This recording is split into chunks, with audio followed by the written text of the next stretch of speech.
Hi, I'm going to show you how to get some really nice points on very acute angle type of applique shapes. And so these are some hearts that I'm working on for a project.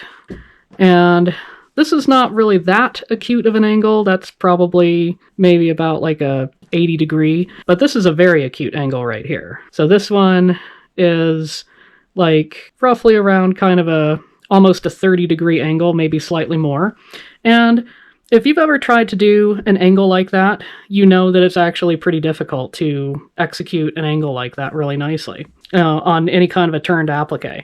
And so if you've tried to do that, you've probably just resorted to doing kind of a turned under type of applique, but it is possible to do it as something where you can have the backing to it and you can stitch it. So here's some examples where I have some very acute angle petals that I've done as well, but I'm going to go ahead and demonstrate this on the heart. So first things first, you need to take the heart shape and draw it out like I've done here, and then you need that back fabric there, and then the next step is going to be at the sewing machine.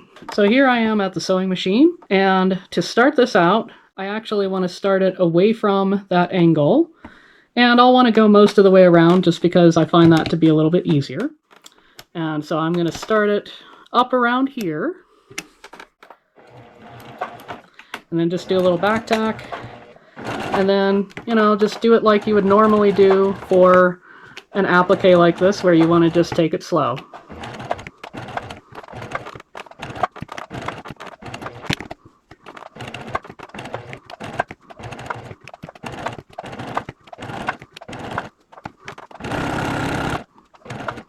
Okay, so here's where the magic is going to happen on the first step. So what you want to do is you want to have some thread, and you need to go ahead and cut a length of thread. So this looks like it's around maybe 7 inches. Probably want to go for anywhere between about 5 to 8 inches, just so that you have something. And then right in here, I'm still a bit a ways, and so what I want to do is I want to get to 1 away from the very tip.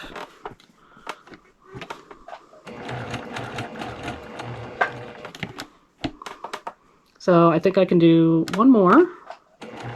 Okay, so I think I'm about 1 away. And then you want to have the foot up and the needle down. The needle has to be down. That's very important. And then you're going to take this and you want to put this between the 2 layers, kind of like it's flossing it. Flossing up against that needle. Okay? So want to do that. Get the presser foot down. And then just use the hand crank to advance that needle 1 stitch. And then have the needle down again. And then have the foot up, because it's just easier. And then what I do, just to make it easier for the second step, is I go ahead and I just tie a little knot on the end here.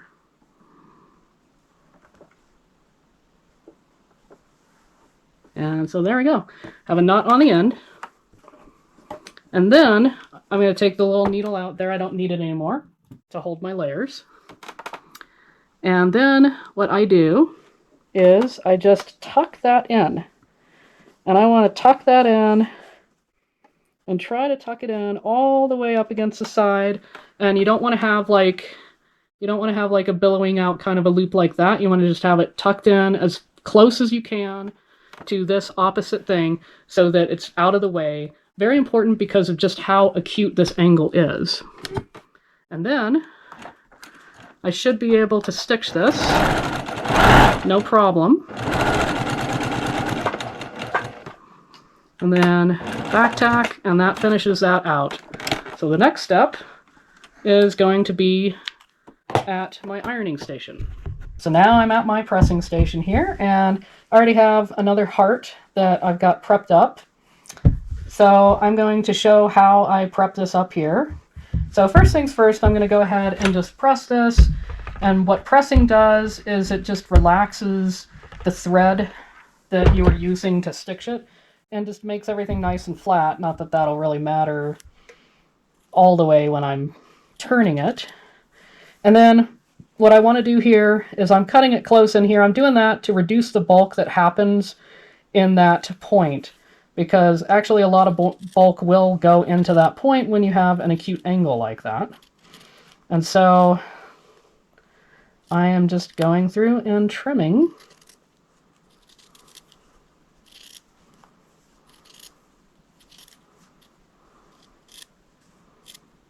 Okay, and then just kind of, so that's less than 1/4 of an inch there. So I can reduce the bulk. And then the next thing, it's very important when you have an angling in type of a thing to go ahead and just do a little snip there. Close, but not so close that it's cutting away. So the next step is I'm kind of feeling around to feel where my thread's at. I can feel that like I have the knot right there. So what I like to do, because a lot of people, what they'll do with something like this is they'll just take the 2 layers and then they take the scissors. Well, the problem that I found with that is I'm at risk of cutting that thread.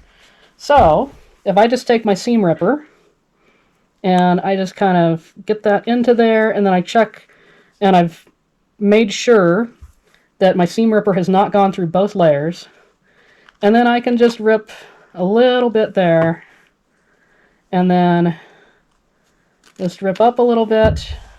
And now I can see in here enough to see if I'm going to cut my thread. So I can see my threads right there. So I can see that I'm not going to cut the thread if I go that way. And I think that's enough for me to be able to turn this. So I'm going to go ahead and get this turning.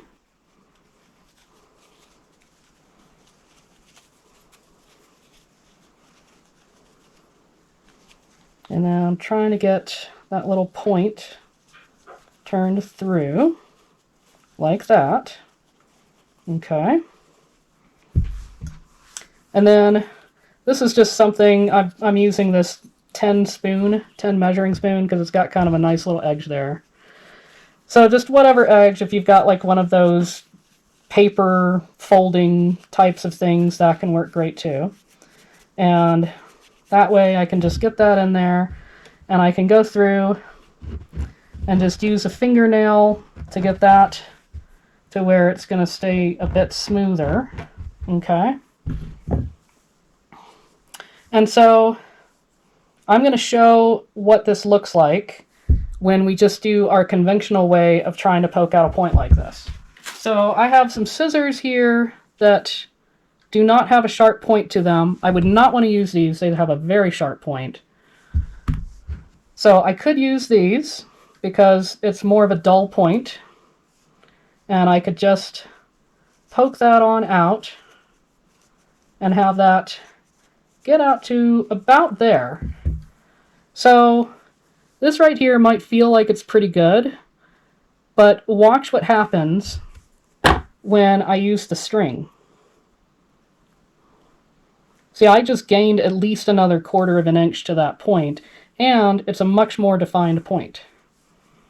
And so I can have that point like that, and then I will just go ahead. Let's see, I want to get this bit here.